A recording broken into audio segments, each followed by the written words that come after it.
एक तरफ आप लोगों ने देखा होगा कि भारतीय जनता पार्टी के बहुत सारे नेताओं ने बहुत तरह के बयान दिए, बड़े बड़े नेताओं ने कहा कि 400 पार अगर आ जाएगा तो वो संविधान में संशोधन कर देंगे। आप लोग याद करिए, हमारे राष्ट्रीय अध्यक्ष आदरणीय लालू प्रसाद यादव जी ने 2015 के विधानसभा के चुनाव में पूरे देश की जनता को आगाह किया था। किस तरह से आरएसएस प्रमुख मोहन भागवत जी ने कहा था कि आरक्षण समाप्त कर दी जाएगी। ये लोग की मंशा साफ नहीं है। एक तरफ आप देखिए, इस देश में 10 वर्षों से इन लोग राज कर रहे हैं। प्रधानमंत्री जी बड़े बड़े वादे किए थे, लेकिन एक भी वादा उन्होंने पूरा करने का काम नहीं किया।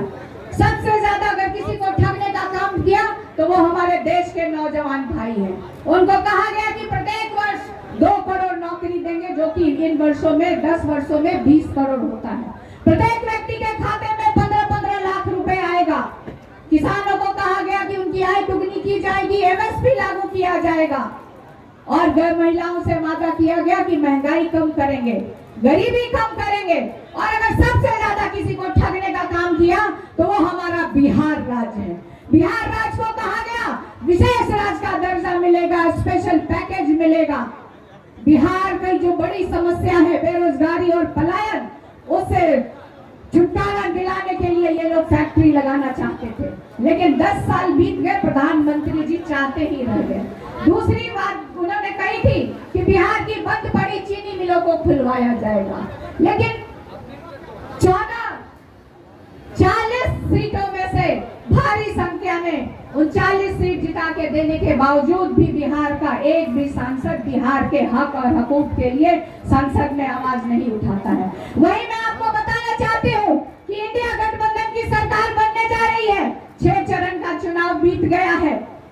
हम लोग जो काम करने वाले हैं, पहला काम जो हमारी सरकार करेगी, जो पढ़े लिखे नौजवान भाई और हमारी बहनें हैं, 1 करोड़ सरकारी नौकरी देने का वादा हमारी सरकार करती है। जो गरीब परिवार की हमारी बहनें हैं, रक्षाबंधन पे उनको 1 लाख रुपए की सहायता राशि भी हमारी सरकार देगी। जो वृद्धा पेंशन आज 400 रुपए है, उसको बढ़ा के हम लोग 1000 रुपए करने वाले हैं। और मोदी जी जो 56 इंच का सीना चौड़ा करके 1200 रुपए के सिलेंडर गरीब परिवारों को देते हैं, हमारी सरकार उसको 500 रुपए करने जा रहे हैं। 200 यूनिट बिजली भी हम लोग फ्री करने जा रहे हैं। हम लोग काम करने वाले लोग हैं, हमारी गारंटी पूरी होती है।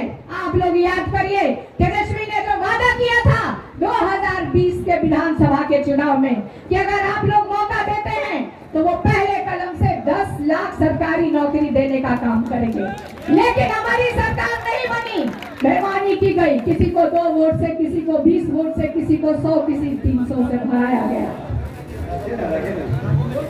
लेकिन आप लोग जानते हैं, इस प्रदेश के मुख्यमंत्री की आदरणीय नीतीश कुमार जी हमारे अभिभावक हैं, हमारे चाचा हैं। उनकी एक आदत है। कौन सी आदत है? पलटी मारने की।